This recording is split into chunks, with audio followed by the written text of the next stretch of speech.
redneck electrician and rodeo cowboy from the area, Ron Woodroof. He has already committed to living a carefree, unreflective life. He had to flee from the angry rodeo attendees after cheating them out of a wager. The only thing that prevents him from being arrested is the presence of a police officer. He is electrocuted at work while attempting to assist a Latino illegal worker whose leg became stuck in a machine. Woodroof has a persistent cough due to all of these events. He awakens at the hospital where two medical professionals, including his immune system is so weak, says Eve Sachs, that it's a miracle he's still alive. Ron is unexpectedly informed that he has HIV and has only 30 days to live, but he refuses to accept a death sentence and does not. He recalls having sex with a prostitute who used IV drugs at one point in the past, and she may have given him the virus. He takes part in an orgy at his trailer, just like the ones he used to really enjoy.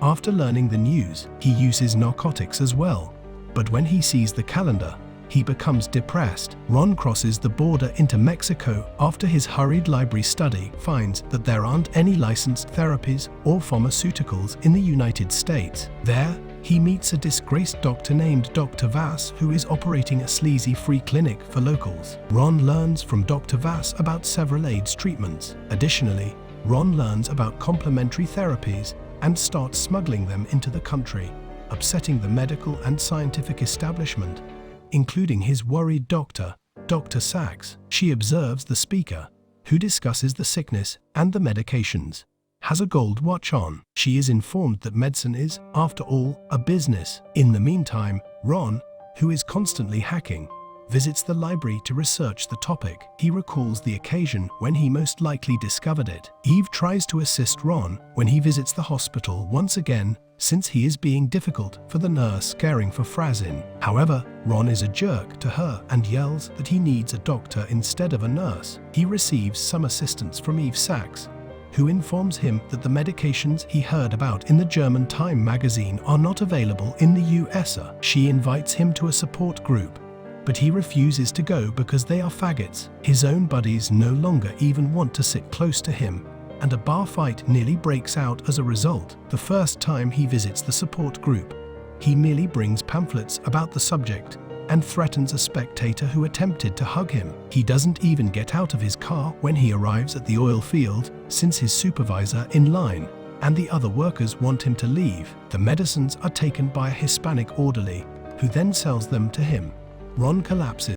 As a transsexual AIDS sufferer and outsider to the LGBT world, Rayon proves to be an unexpected ally for Ron. Rayon also shares Ron's passion for life. Sachs is their doctors, and they share a hospital room. On the 29th day, Ron looks terrible, albeit perhaps not like someone who is about to pass away. He pulls up a gun and considers killing himself, but instead cries and refuses to give in. Dr. Sevard speaks with him on the 30th day. Ron pulls down his medical gown out of concern that a gay man could glance at him. Ron leaves the hospital by himself. Rayon has an entrepreneurial spirit similar to Ron's, so the two of them set up a buyers club where HIV-positive individuals pay monthly dues in exchange for access to the newly acquired supplies, in order to circumvent government restrictions against selling unapproved substances and medications. Ron's avant-garde underground collective beats loud and strong in the heart of Texas. Ron works for respect, awareness, and acceptance with the help of a burgeoning network of friends and clients.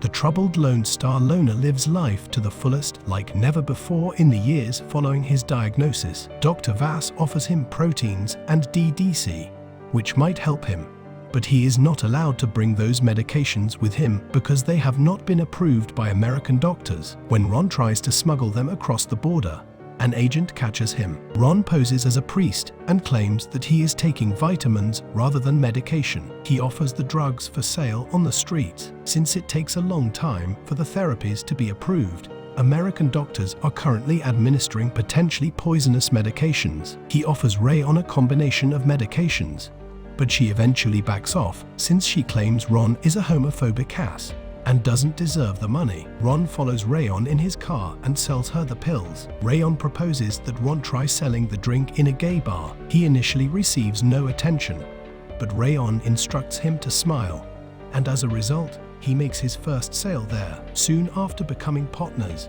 Ron and Rayon stop selling drugs and instead focus on selling membership to a buyer's club. Dr. Sachs is concerned about Rayon, who recently vanished and moved without notifying her. They got along so well that Eve was even asked about Rayon's clothing and wardrobe choices. When Rayon's new address is revealed to be Ron's, she is horrified. When Eve goes to Ron's apartment, she is horrified to see how many patients he is treating. Even now, Ron is starting to worry about Rayon's diet and general well-being. Ron meets DJ at the grocery store and introduces him to Rayon. Rayon must coerce him into shaking hands with him. The sick people's line can be seen from the road. In any case, not everyone is able to afford the $400 monthly membership cost. Ron opposes Rayon selling while intoxicated. Her cocaine addiction makes her a little volatile. A few months later, in March 1987, Ron visits Japan to speak with Dr. Hiroshi,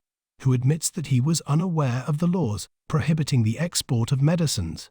Mr. Yamata would conduct the over-the-counter medicine sales. He is going to self-inject at the airport but aborts. His police colleague finds out Ron has AIDS. The doctor orders him to stop dispensing to him unknown medications that have caused a heart attack. He is told by an FDA customs agent that he will arrest him if possible. Even some of Sachs' patients have been referred to Ron. While everyone is waiting up, Ron makes out with someone. The drug abuse of Rayon gets worse. An anchor for the news reports on protests calling for accelerated drug approval. Many of the medications that were in Ron's apartment were seized by the FDA, but they just find him. Rayon is warned by Ron to quit shooting up or she will die. On their date, Ron and Eve discuss their pasts. Frank Young makes an appearance on television to discuss the issue, but he says nothing crucial, and even Rayon ignores him. Rayon, who has AIDS, is quite frail. When she starts coughing, a lesbian friend of her named Sunny drives her to the hospital. She is seen by Eve Sachs at the hospital with Nurse Frazin. While Ron forges Eve's signature on prescriptions,